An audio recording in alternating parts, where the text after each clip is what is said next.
5 साल की उनकी जो नाकामी है, उनको आज टाइम आ गया है। आज उनको जनता के बीच में जाके डिहरी के लोगों से माफ़ी मांगनी चाहिए कि अगर वो सही में खुद को नेता समझते हैं तो एक बार चुनाव में आएँ और चुनाव लड़ के दिखाएं। ठीक है, यहाँ के नेता को मैं बताना चाहती हूँ कि आप नेता होटल में बैठ के नेता नहीं बन सकता है। और आज भी देख रही हूँ कि कई गाँव मुझे मिले हैं जहाँ रोड नहीं है, बिजली नहीं है, लोगों का ऐसा जिंदगी बीतता है कि मैं आके ना मैं समझ नहीं पाती कि फिर नेक्स्ट डे क्या जाके उनको बोलूँ। लोगों की समस्या जानने का उनके पास टाइम नहीं है, लेकिन देवी देवताओं पे कमेंट करने का उनके पास टाइम है कि हमारा जन स्वराज का कोई भी प्रतिनिधि चुनाव लड़े।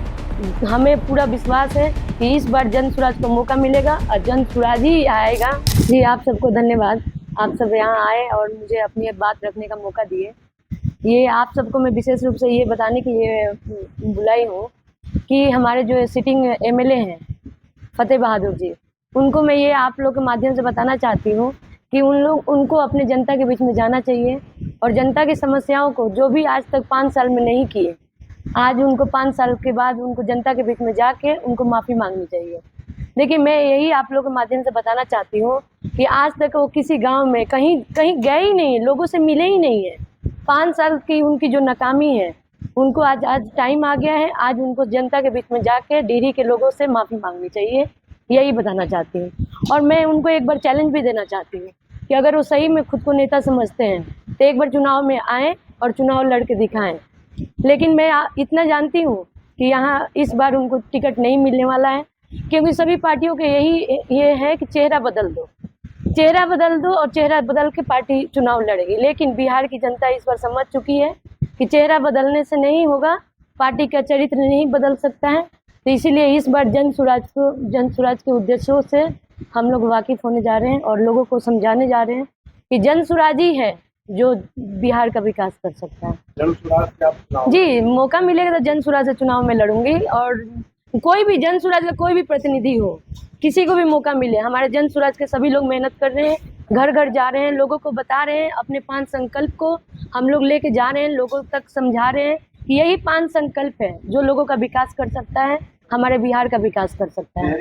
देखिए, प्रियंका सिंह उम्मीदों के किरण बने ना बने, हमारे प्रशांत किशोर जी उम्मीद के किरण जगा चुके हैं और लोग यहाँ समझ चुके हैं, लोग यहाँ जानते हैं, प्रशांत किशोर जी पे विश्वास करना चाहते हैं। ये प्रशांत किशोरी जी हैं जो मुद्दा बिहार के मुद्दा उठाते हैं, बिहार के लोगों की समस्या उठाते हैं, बिहार की बात करते हैं। नहीं तो यहाँ के पार्टी जो है अलग अलग मुद्दा बनाती है। जैसे कि मैं आप सबके माध्यम से बताना चाहती हूँ, जो कल हमारा बिहार बंद हुआ था, क्यों मोदी जी देश के प्रधानमंत्री है, पूरा देश बंद होना चाहिए और नहीं तो कम से कम गुजरात बंद होना चाहिए। ये बिहारी क्यों बंद होता है? क्योंकि बिहार के नेता लोग को कोई मुद्दा नहीं है। ये मुद्दा हम बिहारियों के ऊपर थोपना चाहते हैं और मेन मुद्दा से भटकाना चाहते हैं। लेकिन बिहार के लोग इस बार बहुत समझदार बन चुके हैं और जानते हैं वो कि ये मुद्दा हमारे लिए हित में नहीं है।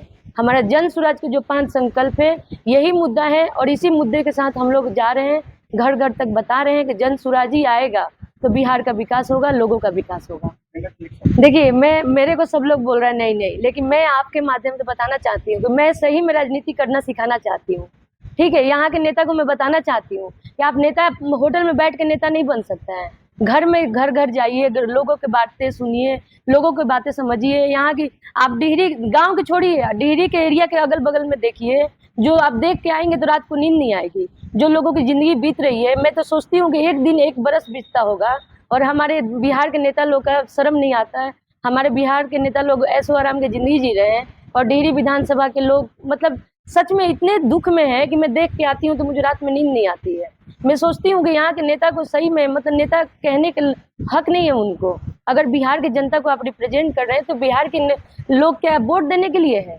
केवल वोट देना ही उनका अधिकार है क्या? वो अपने खुद के लिए अधिक कुछ नहीं मांगने का अधिकार है। उनको सही रोजगार नहीं मिलना चाहिए, सही शिक्षा नहीं मिलनी चाहिए, या महिलाओं को रोजगार नहीं मिलना चाहिए। तो ये सब मुद्दे हैं और मैं आप सबके माध्यम से बताना चाहती हूँ कि हमारा जन स्वराज ही है जो बिहार की बात करता है, बिहार के लोगों की बात करता है। और हम सबका यही प्रयास रहता है कि लोगों को समझाए कि जातिवाद पार्टीवाद से हट के इस बार बिहारवाद पे वोट होनी चाहिए और बिहारवाद को स्थापित होना चाहिए।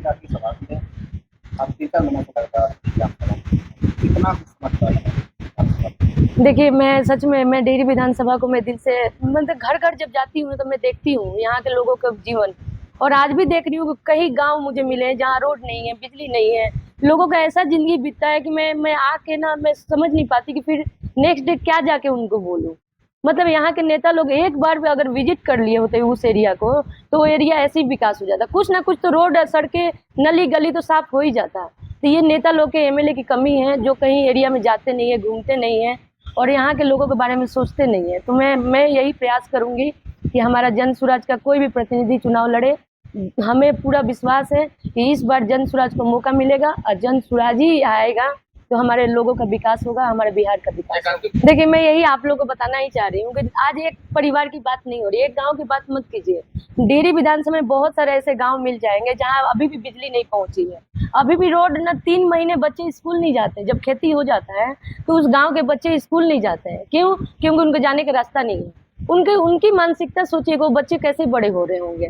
तो मैं सच में मैं इसको व्याख्यान नहीं कर सकती यहाँ के नेता लोग के बारे में। और मैं सच में मैं भले राजनीति में नहीं हूँ लेकिन मैं कुछ अच्छा काम करना चाहती हूँ, यहाँ के लोगों के बारे में काम करना चाहती हूँ। और मैं के मताधिकार यात्रा में देश के प्रधानमंत्री की माता जी को लेकर भव्य टिप्पणी किया गया, आप महिला है, इसको कैसे देखते? देखिए मैं ये बोल रही हूँ कि ठीक है माता जी के अपमान नहीं होना चाहिए, किसी भी माता का अपमान नहीं होना चाहिए, लेकिन आज तक हमारे बिहारियों को जो अपमान देश में होता है आज तक किसी नेता के स्टेटमेंट नहीं आता है, कभी मोदी जी का स्टेटमेंट नहीं आता है, बिहार के नेता का कभी स्टेटमेंट नहीं आता है, बिहार कभी बंद नहीं होती उस मुद्दे पे। तो आज मैं कांग्रेस और बीजेपी की लड़ाई में हमारे बिहारी को क्या गलती है?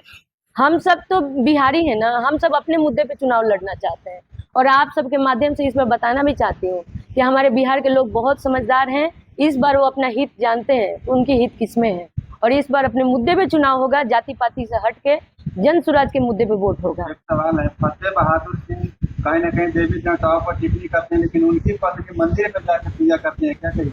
देखिए मैं तो कह रही हूँ उनके पास कोई मुद्दा नहीं है, लोगों की समस्या जानने का उनके पास टाइम नहीं है, लेकिन देवी देवताओं पे कमेंट करने का उनके पास टाइम है। क्योंकि यहाँ के नेता के पास कोई विजन ही नहीं है, बिहार की बात ही नहीं करते वो इस तरह से लोगों को बेवकूफ़ बनाते हैं जो मेन मुद्दा से हट जाए और लोग अपने बारे में ना सोच के और उनको वोट चाहिए, वो वोट की राजनीति करते हैं। कुछ लोगों को खुश करने के लिए, कुछ लोग को नाराज करने के लिए उनको डिवाइड करके उनको वोट लेने की राजनीति करते हैं।